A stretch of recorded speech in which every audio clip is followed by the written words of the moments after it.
فننتقل إذن لمحاولة الجواب على السؤال الأساسي، أنه حين تقع مقارنة أو مفاضلة إنجاز التعبير بين المنهجين، بين منهج أهل البيت عليهم الصلاة والسلام في التعامل مع خصومهم ومنهج بني أمية في التعامل مع خصومهم، قد يبدو لمن يكون منحدرا في تفكيره العقلي، قد يبدو هكذا أنه يعني بنو أمية أكثر إنسانية ورحمة ورأفة. إذن وين أهل بيت الرحمة الذين يقابلون الإساءة بالإحسان، والذين يتسامون عن جراحاتهم، والذين شهد لهم العدو والصديق بالرأفة والشفقة وما إلى ذلك؟ شلون نفسر يعني هذا الموقف؟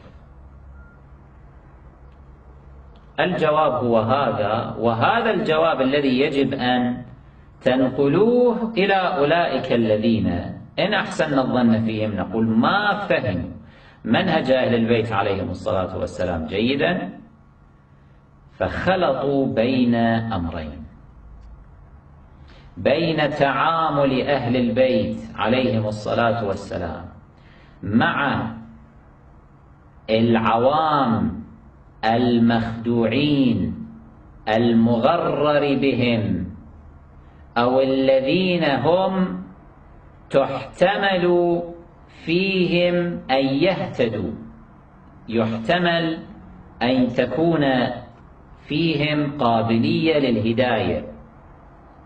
هؤلاء إذا تتبعنا سيرة أهل البيت الطاهرين عليهم الصلاة والسلام كانوا يقابلون إساءتهم بإحسان. هؤلاء كان أهل البيت عليهم الصلاة والسلام يرأفون بهم. فرق بين هذه الفئة من الناس وإن كانوا من أتباع معاوية مثلا، وبين رموز الكفر، رموز الطغيان، رموز الفساد، رموز الضلالة، والذين هم حولهم ممن لا تحتمل فيهم الهداية. خلاص غاسلين يدينا منهم، هذولا ماكو مجال أنه هذا يهتدي، خلاص هذا معاند أو جاحد.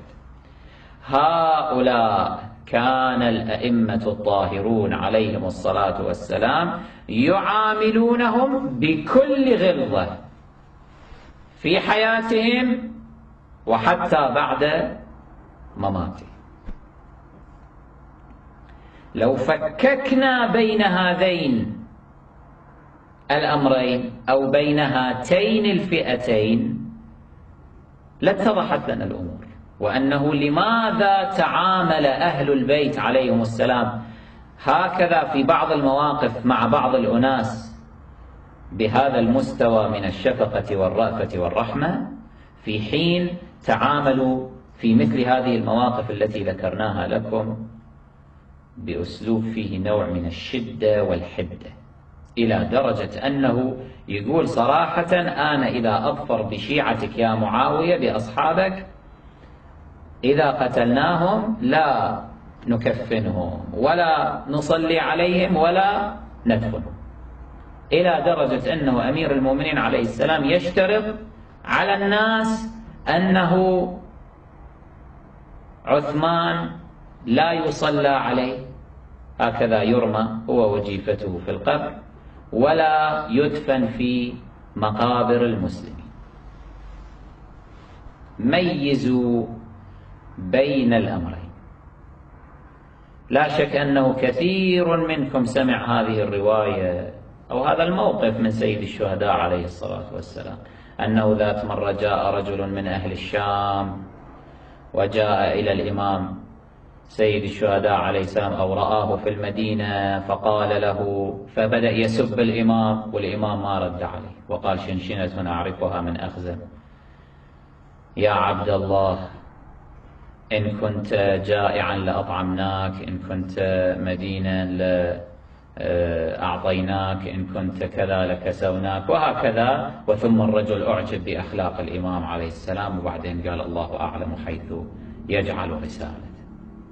هذا موقف كثير يقال ويشتهر عن سيد الشهداء عليه السلام كدلالة على الرأفة، وهذا صحيح. ولكن لم يكن هذا الرجل الشامي إلا مغررا به. ما كان معاوية، ما كان بسر بن أرطأة، ما كان عمرو بن العاص، ما كان مسرف اللي هو يسموه مسلم، ما كان ابن زياد، ما كان عبيد الله بن زياد، ما كان هؤلاء. كان رجل مغرر به، رجل من الشارع العام، من أهل الشام. كذلك ذلك الرجل الذي يأتي إلى الإمام الباقر عليه السلام يقول له أنت بقر، يقول أنا باقر،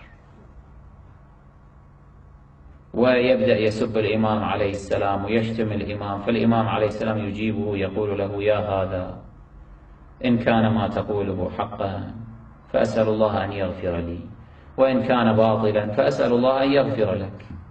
الرجل انكب على رجلي الإمام عليه السلام يقبلهما ويعتذر. هذا كله صحيح، هذه المواقف مواقف صحيحة. ولكن من الخطأ عند الخطباء وغيرهم أنه يفتح عين ويغلق عين، تفتح عيون الناس على هذا الموقف، على هذه المواقف، على هذا الصنف من المواقف، وتغمض عيون الناس عن الصنف الآخر الذي بينت لكم منه الليلة نزرا يسيرا فقط. لابد أن يحدث هنالك نوع من التوازن. هذا التوازن مطلوب حتى نعرف كيف ندعو إلى الإسلام والتشيع، لا أنه الأمور تكون بهذه الطريقة. يريد منك أن تقعد عن فضح مثلا أبي بكر وعمر وعائشة وعثمان رموز النفاق، يقول لك لأنه أهل البيت كانوا يقابلون الإساءة بالإحسان. يعني لازم إذن إحنا نحسن الآن لعائشة مثلا، لازم نحسن لأبي بكر وعمر. هذا أي منطق؟ هذا أي منطق؟ هذا هو الخلط في الأمور. يقول لك مثلا أهل البيت عليهم السلام كانوا دائما لما يشتمهم أحد ما كانوا يردون عليه، بل على العكس كانوا يستغفرون له، كانوا يعني يحتضنونه.